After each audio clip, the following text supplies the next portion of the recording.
So if I could just introduce you to Alice Vaughan from 3Space, which is a charity that unlocks the potential of empty commercial spaces for community use.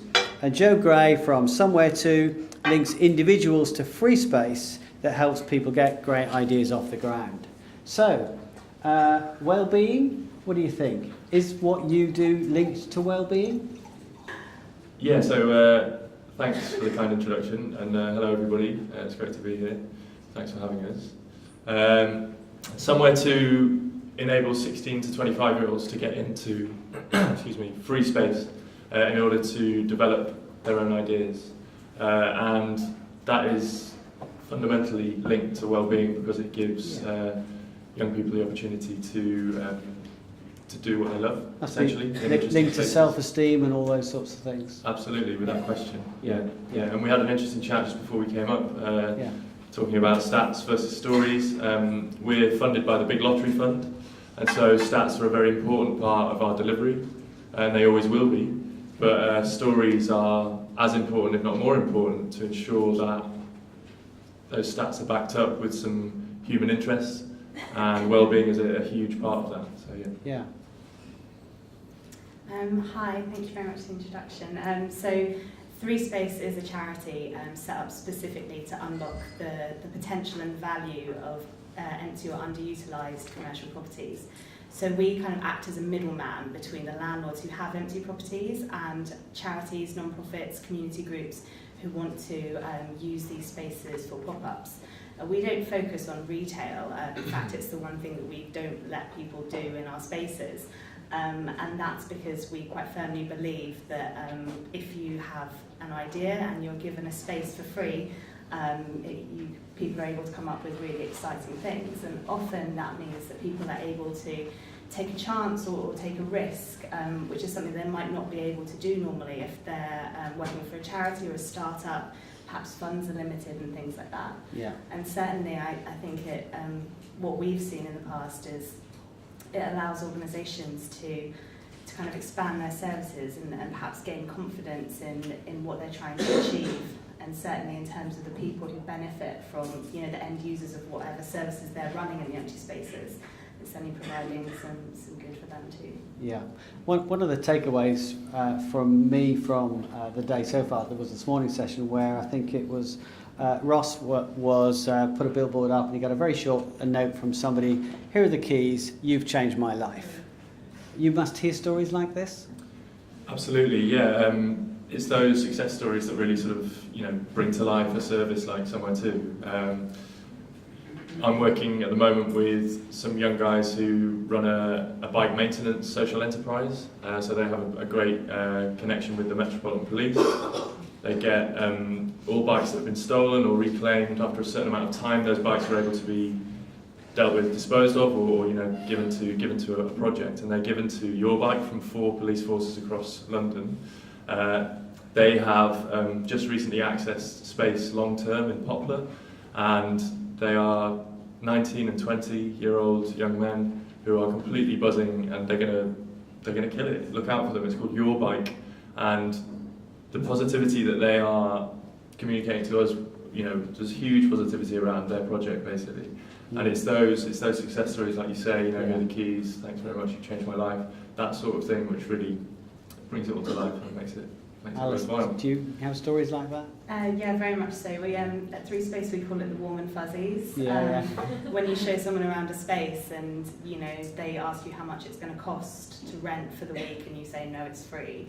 And for charities and non-profits who may be facing cuts in funding and things like that, to have access to a space can be really, really, life-changing for their organisations. But as much as sometimes it's about really taking a chance and running something really innovative and exciting, often it's also just about giving someone an office that they can work from, so you don't have startups sat in Starbucks or in their living room, which is where most of the organisations who use our spaces start off. Yeah. I think it's important to say as well, you get that warmth and the fuzziness, but that comes from something being functional and something working and something being successful.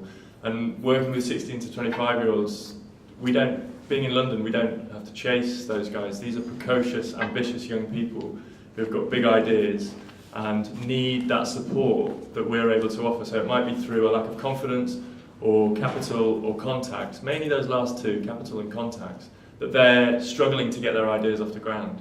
And we're able to sort of plug those holes, put them in touch with people who can fund their projects, and crucially access that free space on their behalf and put them in touch with those space holders. And that's what really gets these ideas moving. I'm going to say a little bit about the Carnegie Trust and test stands in Jim's absence, but the first thing I did was, when I saw the title, Wellbeing, I went and looked it up in the dictionary, because it's one of those odd words you think, well, what does it really mean? And it talked about equilibrium. And it seemed to me that there are actually probably a lot of people in this room who really have hopes and desires and dreams, well, perhaps we all do, in fact.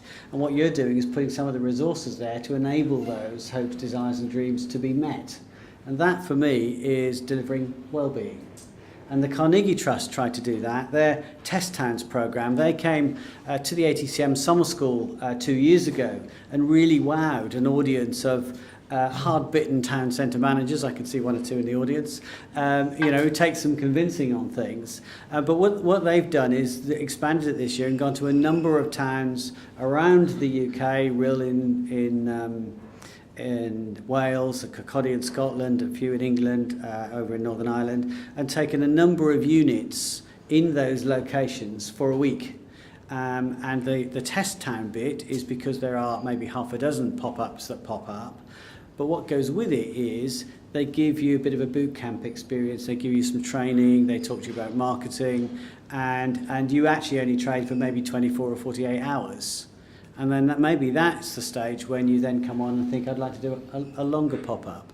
So I think the Carnegie Trust's test town model is a really interesting one, is almost the very baby first steps in taking things forward. So, do you would like to add anything to that, any experience of that, or should we open it to the floor? I was just gonna set a bit of context for Somewhere Too, if I may. Yes, please do. To say where it comes from. Somewhere Too is the largest project that's managed by an agency called Liberty down in Brixton. And Liberty's 13 years old, and it was born out of wanting to use marketing to better the lives of young people. So it's set up by two marketeers, Sam Conniff and Michelle Clothier, and they were marketeers, and they decided they wanted to start using marketing for good, essentially. Sam is from Lambeth, and he saw that Lambeth Council were putting A4 sheets of paper through the door to tell young people about the services that were available to them in the borough. And he saw that wasn't flying at all, so he went to the borough, and said, look, why don't you give me that minuscule pot of money that you're using to tell young people about youth services, and I will do something better. And essentially what he did was he halved a piece of paper, made it an A5 zine called Live Magazine, and it had a few pictures on, and it told young people about music events, music workshops, stuff that they were interested in the local area. And that was the birth of Live Magazine, and that was the first piece of work that Liberty secured. And Somewhere Too came along 11 years later, and that was born out of a need to inject some life into the Cultural Olympiad and to leave a legacy. So initially it was funded by the Legacy Trust UK, and now, as I told you earlier on, we're now funded by the Big Lottery Fund. I just wanted to set some context so you all knew where Somewhere Too lives down in Brixton. And where it came from. Alice, do you want to do the same? In terms of Three Space, we've been running for just over 4 years now. It was set up by Andrew Cribb, who's a town planner, and Henry Mason, who was an accountant, who had both, from different sort of sides of the coin, seen quite how many empty spaces there were, particularly office spaces in central London. They realised that something could be done about it, and Three Space was born. I think what's perhaps quite different from some of the speakers and sort of the experiences that we've been hearing about today is that we do kind of focus, as I said, not on retail, but on helping organisations fulfil other ambitions. So some of the spaces we have at the moment are office buildings in central London that we turn into incubator spaces for startups. We actually work with the Cabinet Office's Space for Growth scheme, which is where the government are unlocking their empty spaces as well. And in some cases it's just a desk in an office, and in some it's an entire building. So we're working as a delivery partner for them, which is, in terms of well-being, really interesting for us because instead of just having one building which is used by one organisation, we have, for example, at the moment in Croydon, a space in the HMRC offices, which has currently been open for about 5 months, and it's used by close to 30 start-up organisations who all sit in an open plan office. They share ideas, they share resources, they have hacks. And last week they ran an event for tech startups that was attended by over 100 people from Croydon. Wow. And you know, that's a really exciting thing for us to see, because in that we see the benefit of this kind of temporary use in terms of how it can connect different organisations and connect ideas, and actually kind of helps people take their projects a step further than they might have imagined when they first just sign up for a desk space. Let's throw that open to the audience. Any points you want to raise, as well as questions you might have? Any experience of creating a sense of well-being? Yes, Becky, you're allowed to ask the question. What's the craziest idea you've seen come through? I'm assuming you've got, especially with lots of 16 to 25-year-olds coming at you with bizarre, bonkers ideas. Well, we do say that we'll support every idea that comes to us, but occasionally some of those ideas need massaging slightly and you know, sort of some mentoring in terms of their development. But a really lovely idea that I've been supporting recently is a hip-hop orchestra. So a guy called Giorgio sat down at one of those public pianos just out in Covent Garden it was, and he started playing, and he taught himself the hip-hop parts to a few well-known hip-hop tunes, and it went down really well. So he wrote 7 other parts for 7 other instruments and needed rehearsal space for his hip-hop orchestra, and they are gigging now, which is Wow. pretty good. A few years back we had a space in Manchester, and it was an old JJB sports store, and it was sort of in a retail park and absolutely huge and cavernous, and we didn't really know what we were going to do with it because it was almost too big. And then this chap came to us and said that he was an ex-circus performer and wanted to open a circus training school. So we sort of nervously asked him whether he had any insurance, and then said, yeah, well, you know, if you can prove that it's going to be safe, if it's going to benefit the local community, then yeah, let's go for it. So they bought in loads of circus equipment that they had been donated. They had a trapeze, they had huge trampolines, they had all sorts of amazing equipment, and they ended up running classes for young people in the area to teach them basic circus skills, and that eventually was turned into a parkour park as well. So they were donated loads of old scaffolding, and they turned this huge empty space into a parkour park. Yeah. It's pretty amazing and very different from anything we'd had before. Oh gosh, is there anything you've said no to at any point? Just no, we can't support that, it's illegal, crazy, ridiculous. Yes. I can't remember all of them. You know, just We've had we had an application for, and I hope this person isn't here, this could go horribly wrong. We've had an application for dog funerals, haven't we, once, which is a straight. Should be, I think, a strange thing to put next to your handbags and shoes. Yeah, we do say no to things with animals normally, but a few months back we did actually have a theatre company who asked us if they could use our space on Oxford Street for some auditions. They didn't tell us it was auditions for the role of a dog in a play, and so I heard all this barking and ran downstairs, and there was about 40 dogs queuing up in the entrance way, waiting to audition. Okay, which was surreal. That's the strangest story of the day. Experiences or questions from the floor, please. Anybody want to ask questions? Or do you have any strange experiences that you want to share with us? Yeah, question, thank you. So I'm starting a healthy food delivery business in Canary Wharf, and I'm struggling to find a space for my catering trailer at the moment. I don't know if you ever deal with kind of parking spaces or even kitchen spaces that you have available.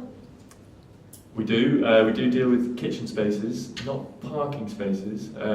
We struggle to get a free parking space in London, I think. But kitchen spaces, like certainly, we have a nice one down in Lewisham. I don't know whether that's any good to you. But I can certainly connect, provided you're between the ages of 16 and 25. Then, yeah. Okay, yeah, we can certainly catch up on that and try and sort you out. Nice one. Yes, sometimes it's just that one thing that you need to make a business fly. So, question just at the back there, and then, then I'll come over to this side. Hi Martin, I don't have a question, I've got another experience to share. Good. Years ago we got invited over to Wapping, to one of the pumping stations, to put on a pop-up ice rink. And the idea was to create an ice market where people would put on their skates and they would go around and actually buy stuff or celebrate on ice. And it all came to the last couple of months before it was to be launched, before the insurance company suddenly worked out that people going around buying food, etc., while on ice skates wasn't going to be a good idea. And they wanted to do a bar and alcohol, and that one didn't take off. No. So if anybody's only got any other sort of wacky ideas, and we'll delighted to hear them. I had a feeling that was going to be another A&E story. We've had enough of those already today. Can I just ask where you need your wacky ideas for nowadays? What, me? Yeah. Yeah, any empty space, so yes. Okay. All right. I'm from a bunch of artists. We just come up with things like that. Right. Okay. This is kind of a general question for Joe.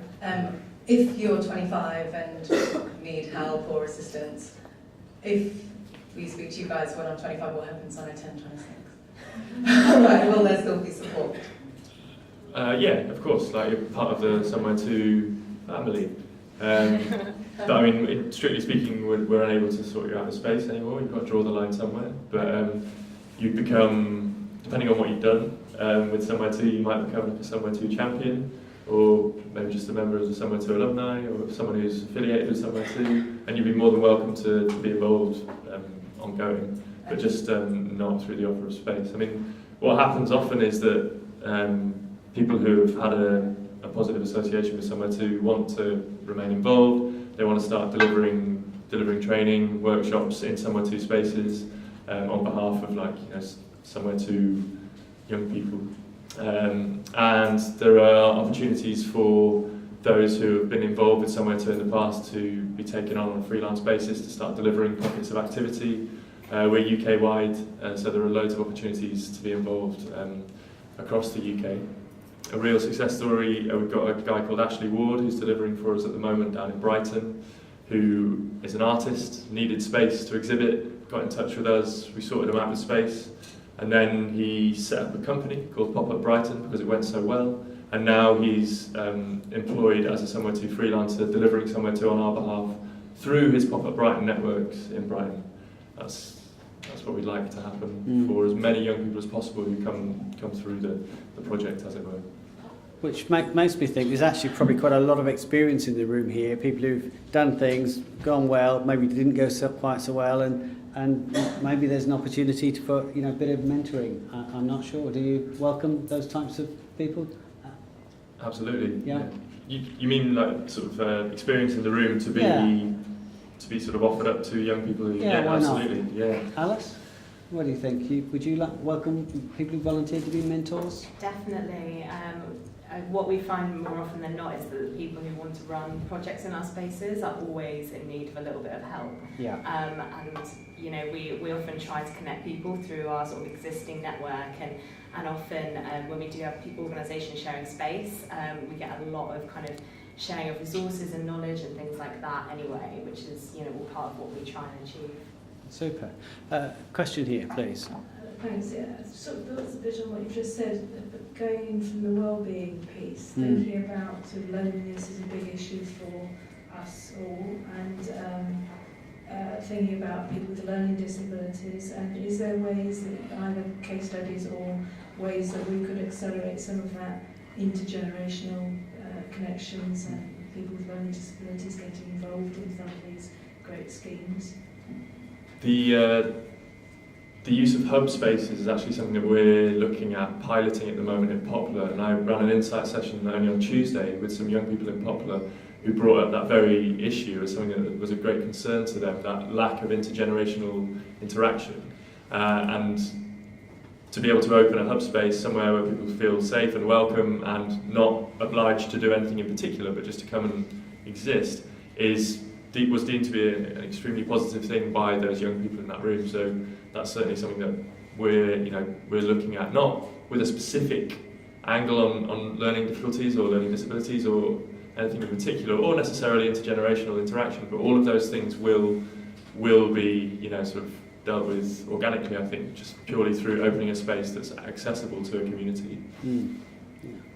Yeah, certainly in our spaces, you will find people of every possible age and background and organisations from every sector within the non-profit world working there. What's quite interesting is we do work with quite a lot of organisations who focus their work on bringing communities together. Often that's to do with older people. We're in discussions at the moment with a men's shed group. I don't know if anyone's heard of those, which is, I think it's actually started in Australia, and it's a movement whereby these kind of sheds, essentially work sheds, are created where older men can meet and socialise and interact and work together and share skills, and also perhaps even run workshops for younger generations. And it's all about sort of helping people who might not have a huge amount of opportunities for sort of social interaction and things like that. And that's certainly something that being able to provide free space for is it's really exciting. Fabulous. Time for one final question. I thought I saw one more hand. Yes, there. Yeah, thank you. Hi, are you based in London or is 3 Space all over? We're based in London, but we do work across the entirety of the UK. We've in 4 years we've had 45 properties and hosted over 250 non-profits. So at the moment we've got spaces in Wigan, East Kilbride in Scotland, Blackwell. In 3 weeks' time we're opening a new space in Oxford. So really we'll sort of pop up wherever there's space for us. So we're regenerating in Wokingham. If I were to send you a list of empty properties, is that the way in for you? Unfortunately not. The way that we have to work is normally we work with retailers and they will offer us spaces sort of across the UK, which means that we're not normally able to kind of source properties in particular locations. But if you visit our website, we've got a resources page that has a whole list of information about meanwhile use and how you can negotiate your own leases and things like that. So it might be worth having a quick look at. Okay, thank you. Final words? Yeah, thanks, Martin. To sum up, one of my key responsibilities working centrally with Somewhere Too is to develop and deliver activity which is then we're able to share with our regional teams. And one of those pieces of activity we have coming up, so I just want to tell you about it very quickly, it's called Somewhere to Start Up, and it is in support of young entrepreneurs who have those great ideas ready to go but don't have any access to space. It's an event context, and our next one is up in Tottenham at an enterprise centre up there, which we feel is quite a disruptive way of going about things. There's not a whole heap of stuff going on in Tottenham just at the moment, and we want to be part of that sort of new wave of stuff and activity. What we're looking for is space that's available and that would be interested in hearing pitches from vibrant, exciting young entrepreneurs. And if that space could come along and hear those pitches on the 30th of October and offer up space to those young entrepreneurs, then well-being will come out of it. Thanks very much. Nicely. I actually want to do a little bit of shameless promotion as well. Why not? Go for it. I briefly mentioned the new space we're launching in Oxford, and it's a really exciting new project for us because we're actually working with a retail bank who are hopefully going to open up some of their spaces to us, and Oxford is the pilot. And within this space, we're basically designing it so that it is multifunctional. So we're going to have workshop spaces filled with tools. We're going to have dedicated arts and events spaces, as well as sort of hot desking spaces for startup organisations. And really it's going to be a testing ground for how far we can push, you know, our ideas of what can happen in an empty space, in this case an empty bank branch. So keep an eye on our website and our Twitter feed for more details, as we'll be announcing in the next month. But thank you very much for having us. It's been great. My pleasure. As not-for-profits, you're happy to shamelessly plug anything you wish, because we do all the time. Thank you very much.